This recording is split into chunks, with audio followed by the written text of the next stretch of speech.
ఓం నమః శివాయ. ఓం నమో నారాయణాయ. ఓం శ్రీ స్వర్ణాకర్షణ కాల భైరవాయ నమో నమః. ఓం శ్రీ నరదృష్టి నివారణాయ నమో నమః. అతిక్రూర మహాకాయ కల్పాంతర దహనోపమ శ్రీ అష్టకాల భైరవ దేవతాభ్యో నమో నమః. హరి ఓం. మా ఛానల్కి స్వాగతం. చూస్తున్న వీక్షకులకు ప్రేక్షకులకు ప్రియ కాళభైరవ భగవద్బంధులకి స్వాగతం పలుకుతూ మమ్మల్ని ఎంతగానో ఆదరిస్తూ ఉండబడినటువంటి ప్రియ సోదరీమణులకు సనాతన ధర్మ సంరక్షకులకు వీక్షకులకు మీ ఇంటి పురోహితుడిగా, మీ ఇంటి ఆస్ట్రాలజర్గా, మీ ఇంటి వాస్తు నిపుణుడిగా మీకు స్వాగతం పలుకుతూ ఈ శోభకృత నామ సంవత్సరానికి వీడికోలు పలుకుతూ ఈ సంవత్సరంలో ఉండబడినటువంటి అష్ట కష్టాలు ఈ సంవత్సరానికి స్వస్తి పలుకుతూ ఈ సంవత్సరంలో జరిగినటువంటి అద్భుతాన్ని, ఆనందాన్ని, ఐశ్వర్యాన్ని మూటగట్టుకొని రాబోయే కాలానికి స్వాగతం పలుకుతూ అందరిపైనను ఆ కాళభైరవ స్వామికి ఆశీస్సులు ఉండాలని కోరుకుందాం. మనకు 1వ తారీఖు 4వ నెల 2024 నుండి 8/4/2024 వరకు అనగా సంవత్సరానికి వీడుకోలు పలుకుతూ ఆదివారం రోజు మాస శివరాత్రి, సోమవారం పూట సోమవతి అమావాస్య సందర్భంగా మనం అందరం ఎలాంటి విధి విధానాలు పాటించడం వలన ఈ కష్టాలకు స్వస్తి పలుకుతూ రాబోయే కాలానికి శోభకృతనామ సంవత్సరానికి స్వాగతం పలుకుతూ ఎలాంటి ఐశ్వర్యాన్ని, ఎలాంటి ఆనందాన్ని పొందాలో ఈ వీడియోలో సవివరంగా సంపూర్ణంగా తెలుసుకుందాం. ద్వాదశ రాశుల్లో గ్రహ గమనాన్ని కూడా ఒకసారి వీక్షింపచేద్దాం. మేషరాశిలో బుధుడు మరియు గురు సంచార స్థితి, కన్యరాశిలో కేతు సంచార స్థితి, కుంభరాశిలో కుజుడు శుక్రుడు శని సంచార స్థితి, మీనరాశిలో రవి రాహుల సంచార స్థితితో గ్రహ గమనాలు ఈ విధంగా ఉన్నాయి. ధనుసు రాశి వారికి అర్ధాష్టమ రాహు కారణం చేత ఆ రోజు ఎరుపు రంగు పుష్పాలు, ఎరుపు రంగు దీపాలు, ఎరుపు రంగు వస్త్రాన్ని ఏర్పాటు చేసుకొని ఎరుపు రంగుతో కూడుకున్న పదార్థాలను ఏర్పాటు చేసుకొని స్వామివారికి, కులదేవతలకు, గ్రామ దేవతలకు పూజ చేసి ఈ చాకలి వారితో దిష్టి తీర్చుకొని వారికి వీటిని దానము చేయడం వలన శత్రు ప్రభావాలు, తంత్ర ప్రయోగాలు, ప్రభావాలతో బాధపడే అందరూ కూడా తొలగిపోయి ఐశ్వర్యం, ఆనందం మీ సొంతం అవుతుందని చెప్పి గమనించాలి. ఈ తెలుగు సంవత్సరాది చివరి మాస శివరాత్రి, సోమవారం అమావాస్య, సోమవతి అమావాస్య సందర్భంగా మనము ఈ సంవత్సరంలో ఉన్న కష్టాలను ఎలా స్వస్తి పలుకుతూ ఎలా స్వాగతం పలకాలి అన్నట్లయితే వీలైనంత వరకు గృహాన్నంతా శుద్ధి పెట్టుకొని వీలైతే పెయింట్స్ కానీ రంగులు కానీ వేయించేసుకొని నూతన వస్త్రాలను మనం ఏర్పాటు చేసుకోగలగాలి. అదే కాకుండా ఆదివారం రోజు మాస శివరాత్రి మహాదేవుడికి యథాశక్తిగా పంచామృతములతో, గరికతో, నవధాన్యాలతో యథాశక్తిగా అభిషేకం చేసుకోవడం. ఎందుకనగా మహాశివరాత్రి అంటే వచ్చేటువంటి మొట్టమొదటి మాస శివరాత్రి అవ్వడం, తెలుగు సంవత్సరాదిలో శోభకృతి నామ సంవత్సరంలో చివరి మాస శివరాత్రి అవ్వడం, అలాగనే చివరి అమావాస్య అవ్వడం. అంటే మనము ఈ చివరి అమావాస్య అవగానే మనం ఏం చేస్తూ ఉంటామయ్యా అంటే మనకు పొలాల అమావాస్య అని, కొత్త అమావాస్య అని, అంటే ఒక్కొక్క ప్రాంతంలో ఒక్కొక్క రకమైన పేర్లు పిలవడం జరుగుతూ ఉంటుంది. కనుక ఎవరి ఆశీస్సులు మనకు ఉండలేకపోయినా పితృదేవతల యొక్క ఆశీస్సులు మనకు శ్రీరామ రక్ష, గ్రామ దేవతల యొక్క రక్ష మనకు శ్రీరామ రక్షగా భావించగలగాలి. ఎందుకనగా ఒక ఇంటికో పెద్ద ఎలా ఉంటాడో ప్రతి గ్రామానికి గ్రామదేవత పెద్దమ్మ తల్లి ఉంటుంది. రాయలసీమ ప్రాంతంలోనేమో పోలేరమ్మని, ఎల్లమ్మని, పోచమ్మ అని చెప్పుకుంటూ ఉంటాం. అదే మనం ఆంధ్ర వైపు వచ్చామనుకోండి నూకాలమ్మని, పెద్ద పెద్ద కార్యక్రమాలు అమ్మవారికి జరుగుతూ ఉంటాయి. మనకు తెలంగాణ రాష్ట్రానికి వచ్చేటువంటి లోపల మైసమ్మని, నల్లపోచమ్మని, విశేషంగా బంగారు మైసమ్మ అని చెప్పి పెద్దమ్మ తల్లి అంటాడు. అంటే ప్రాంతం ఏదైనా భావము ఒక్కటే, అమ్మవారు సహస్రాది రూపాలలో ఉంటారు. కనుక అమావాస్య రోజున తెలుగు సంవత్సరానికి అమావాస్యకు వీడుకోలు పలుకుతూ ఈ సంవత్సరంలో జరిగినటువంటి ఆటంకాలంతనూ కూడా తొలగింపజేసే శక్తి ఈ యొక్క కొత్త అమావాస్య అంటారు. అంటే కొత్త సంవత్సరానికి మనం స్వాగతం పలకబోతూ పాత సంవత్సరానికి వీడుకోలు పలుకుతూ ఈ కొత్త అమావాస్య రోజు మనం ఏం చేయాలి అన్నట్లయితే గతించినటువంటి పెద్దవారి యొక్క స్మరణ, వారి పేరు పైన మనము పశువులకు కానీ బ్రాహ్మణులకు కానీ స్వయం పాకం దానం ఏర్పాటు చేయడం. రెండవది కులదేవతలు. ఇష్టదేవతలు, గ్రామ దేవతల యొక్క పూజ.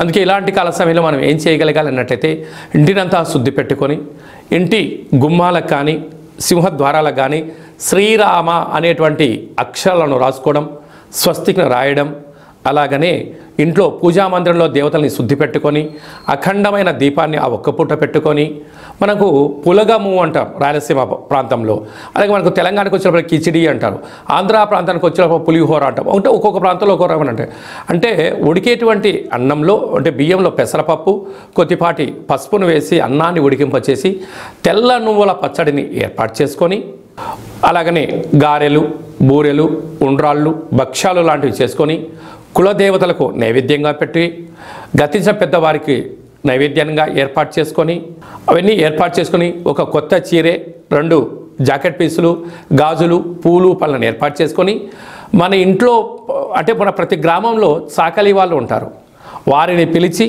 వారికి బొట్టు పెట్టి గాజులు పెట్టి వారి చేత మీరు ఇంటి యజమానులందరూ కూడా చీపిరి అనగా జాడు అంటే మనకు తెలంగాణ ప్రాంతంలో పొరక అంటారు ఒక్కో ప్రాంతంలో, వాటితో దిష్టి తీయించుకొని ఈ చాకలి వాళ్ళను ఇంటి ఆడపడుచుగా మనం భావిస్తాం కనుక ఈ వండినటువంటి పదార్థాన్ని వారికి నైవేద్యంగా పెట్టి వీరికి ఆడపిల్లగా మనకు ఆడపడుచుగా భావించి పెట్టడం వలన సాక్షాత్తుగా అమ్మవారి యొక్క రూపమే వారి అని భావించాలి కనుక వారికి ఆ రోజు వారి చేత ఇంటిలో దిష్టి తీయించుకోవడం, ఇంటిలో ఒక గుమ్మడికాయని పలగొట్టించడం, వారి చేత మనము ఆశీర్వచనం పొందడం, వారికి ఈ యొక్క స్వయం పాకాన్ని వండినటువంటి ఈ పులగాన్ని ఏర్పాటు చేయడం వలన వారే గ్రామ దేవతల రూపంగా భావించాలి.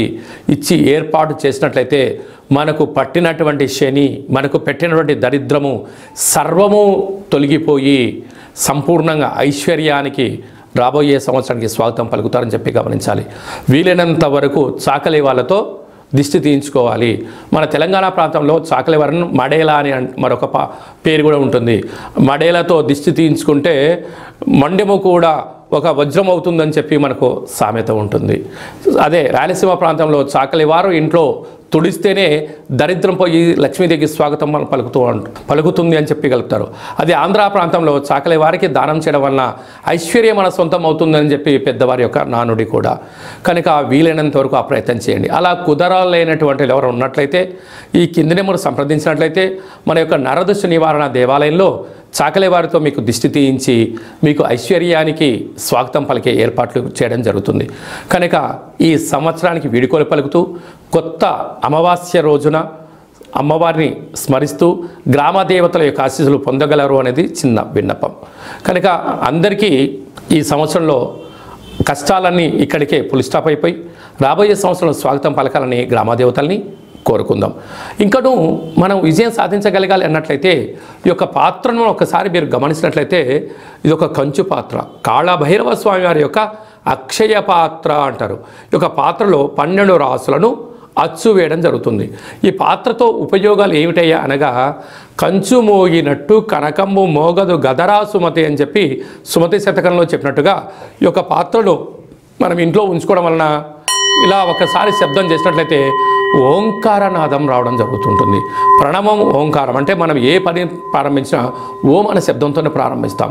ఈ యొక్క శబ్ద తరంగాలు ఇంట్లో ప్రసరించడం వలన అందులో ఈ కొత్త అమావాస్యకు స్వాగతం పలుకుతూ మనం చేయడం వలన ఇంట్లో ఉండబడినటువంటి జ్యేష్ఠాదేవి దుష్టశక్తులు తాంత్ర ప్రయోగాలు తొలగిపోయి ఐశ్వర్యం కలిగినటువంటి మహాలక్ష్మిది అమ్మవారు మన ఇంట్లోకి స్వాగతం పలుకుతుంది. ఎలాగో ఒకసారి చూద్దాం.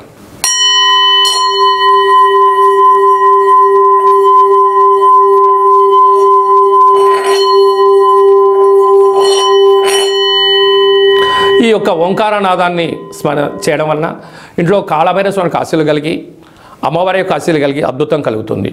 ఈ ఆసక్తి గలవారు ఈ అక్షయ పాత్రను ఎవరైతే సొంతం చేసుకుంటారో వారందరికీ కష్టాలు తొలగిపోయి ఐశ్వర్యం, నరదృష్టి, శత్రు ప్రభావాలు, తాంత్రిక ప్రయోగాలు తొలగిపోయి వ్యాపార ఆకర్షణ, జనాకర్షణ, వివాహం కాని వారికి వివాహము, సంతానం లేని వారికి సంతానము, ధనం కావాలనుకున్న ధనము, విదేశాన వెళ్ళాలి అనుకున్న వారు ఏదైతే కోరుకుంటారో అవన్నీ కాళభైరవుడు స్మరిస్తేనే ఇవ్వడం జరుగుతుంది. మీకు ఈ యొక్క అక్షయ పాత్రతో పాటు పిరమిడు, డాలరు, కంకణము మీకు ఏర్పాటు చేస్తూ పూజా కార్యక్రమాన్ని ప్రత్యక్ష ప్రసారంగా చూపించడం జరుగుతుంది. మీ పేరు పైన 41 రోజులు కూష్మాండ దీపాన్ని కూడా పెట్టడం జరుగుతుందని చెప్పి గమనించాలి. మీ వ్యక్తిగత జాతకం తెలుసుకోవాలనుకుంటున్నారా? మీ యొక్క పేరు, పుట్టినటువంటి తేదీ, నెల, సంవత్సరం, సమయం రాసి మీరు వాట్సాప్లో పంపించగలిగినట్లయితే సంపూర్ణమైనటువంటి జాతకాన్ని 100 సంవత్సరాల జాతకాన్ని వ్రాసి పంపించి మీరు పుట్టినప్పుడు గ్రహ గమనాలు ఎలా ఉన్నాయి, ప్రస్తుతం ఎలా ఉండబోతున్నాయి, రాబోయే కాలంలో ఎలా మారబోతున్నాయో సవివరంగా సంపూర్ణంగా తెలియజేయడం జరుగుతుంది. అలాగనే చాలామందికి డేట్ ఆఫ్ బర్త్లు ఉండవు. మీ పేరు యొక్క మొదటి అక్షరాన్ని అనుసరిస్తూ రాశిని తెలియజేస్తూ గ్రహ గమనాల పరిస్థితి వివరిస్తూ రమణ శాస్త్రం ద్వారా అనగా గవ్వళ ద్వారా భూత, భవిష్యత్, వర్తమానాన్ని కాళభైరవ ఉపాసన చేత తెలియజేయడం జరుగుతుంది. ఆసక్తి గలవారు, జ్యోతిష్యం తెలుసుకోవాలనుకుంటున్నవారు, జ్యోతిష్యం అనగా భవిష్యత్తుని ముందే అంచనా వేయడం, దానికి అనుకూలంగా ముందుకెళ్ళడం కనుక తెలుసుకొని మిమ్మల్ని ముందుకు తీసుకెళ్లే ప్రయత్నం జరుగుతుంది. కనుక ఆసక్తి గలవారు ఈ కింది నెంబర్ సంప్రదించి వాట్సాప్ ద్వారా, ఆన్లైన్ ద్వారా, ఆఫ్లైన్ ద్వారా అపాయింట్మెంట్ తీసుకొని సంప్రదించగలరు. అలాగనే భార్యాభర్తల మధ్య తరచూ గొడవ పడుతున్నారా? పోలీస్ స్టేషన్లు గొడవలు మనశ్శాంతి లేని జీవితం పొందుతున్నారా? మీకు కాళభైరవ స్వామి యొక్క ఆశీల చేత, పేరులో స్వల్పమైన మార్పు చేత, చిన్న చిన్న ఆచరణల ద్వారా మీకు ఉండబడినటువంటి ఆటంకాలు తొలగిపోయి ఐశ్వర్యం కలగాలని సలహాలు సూచనలు జరుగుతుంది. మీ అబ్బాయి కానీ అమ్మాయి కానీ ఎంత ప్రయత్నం చేసినా వివాహం కుదరట్లేదా? వచ్చినటువంటి సంబంధంలో అమ్మాయి జాతకంలో ఏమన్నా గండాలు, దోషాలు ఏమైనా ఉన్నాయా? అంటే మన అబ్బాయి యొక్క జాతకంలో కానీ మన అమ్మాయి యొక్క జాతకంలో ఎలాంటి యోగాలు ఉన్నాయో కూడా మీకు తెలియచేయడం జరుగుతుంది. కనుక అందరికీ ఈ సంవత్సరానికి వేడుకోలు పలుకుతూ ఈ కొత్త అమావాస్య రోజున కాళికామాత, కాళభైరవ యొక్క ఆశీస్సులు పొందాలని కోరుకుంటూ ఆశీర్వచనం.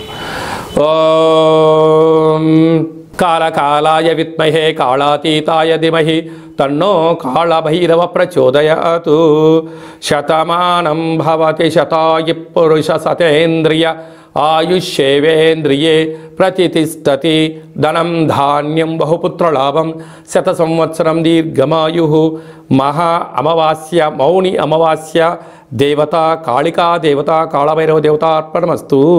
ఈ వీడియో మీకు నచ్చినట్టయితే లైక్ చేయండి, షేర్ చేయండి, మా ఛానల్ని సబ్స్క్రైబ్ చేసుకోండి.